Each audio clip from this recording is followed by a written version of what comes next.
Here's a quick example of how the LinkedIn algorithm is working for you or not working for you. And stick around because we're going to end with a tip that you can apply to all social media platforms. Yesterday, I saw a post from Marnie Hale, and I'm using Marnie for this example because, well, she's amazing and she won't mind being the inspiration for this, and because she posted this publicly, so I know it's okay for me to use. But if you don't follow Marnie, go and do that. She's phenomenal. Here she points out two different posts. The one on top is a video post with pretty good impressions and not a ton of engagement. And right below that is an image plus text post that has not many impressions compared to that one above it, but phenomenal engagement.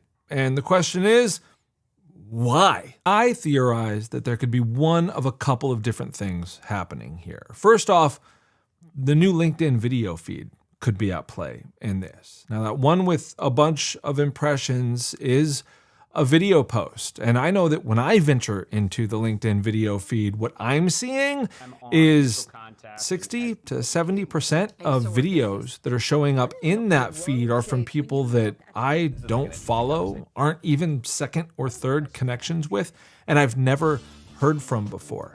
That tells me that LinkedIn is pulling random videos from all over the place and trying to stick them into my LinkedIn video feed to expose people to me that I haven't heard from before.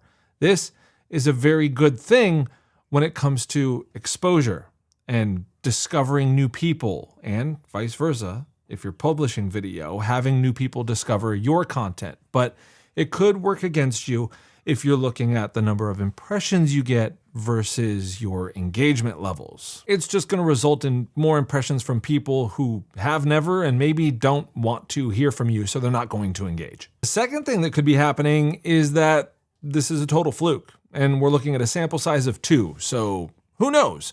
Experiment more and observe. That said, I think engagement rate is a really good thing to keep track of. And this is not something that's going to show up necessarily in your dashboard. So you're going to have to do some calculations. Engagement rate, in my mind, logically, the way I think of it, is the number of reactions plus the number of comments divided by the total impressions of that post. That's going to tell you the percentage of people who had that post show up in their feed who actually saw that post and it resonated with them enough to toss a like, a love, some sort of a reaction, or even a comment on that post for you. The engagement rate on the first post was 1.6%. On the second post was 19.2%. That's 12x on the engagement rate, which tells you that impressions and views are not the whole story, especially if you're trying to use your content to monetize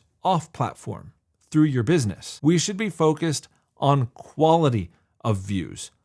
Engagement rate based on impressions is going to give you a look at the quality of impressions that the post is getting. That, I believe, if you're looking to create leads, connect with new people, generate new referral sources, and connect with new recruits, that quality of impression, that quality of view is way more important than the number of views and impressions that you get. And I promise you a tip that you could apply to all social media platforms. Here it is. And this is an example of it. The video post got way more impressions. It had way more chances of connecting with new people, new viewers who would potentially find you. And that probably happened because LinkedIn just rolled out a brand new video feed. So your tip is that when a platform rolls out a new feature, use it. Every time they roll out a new feature, they're telling you, hey, this is what we want you to do. If it's a new Instagram filter or a new caption style on TikTok, it doesn't matter. Any new feature, if a platform says, hey, we have this available, they're actually saying, hey, if you use this thing, we'll give you some extra reach because we want to test our new feature on the community to see how it's received. So if you're not making video content on LinkedIn right now, now is a perfect time to do that. Apply that methodology to all social media platforms that you're active on, and who knows, you might find a new fan or two once in a while. At the very least, it's worth experimenting with because it's fun. I mean, it's fun for me. It's fun for you too, right? Experiment, observe, adjust. This is how to get the most out of any type of marketing. There is no one set best way for every single person, and you're going to have to try and fail to figure out what works. So you may as well start now.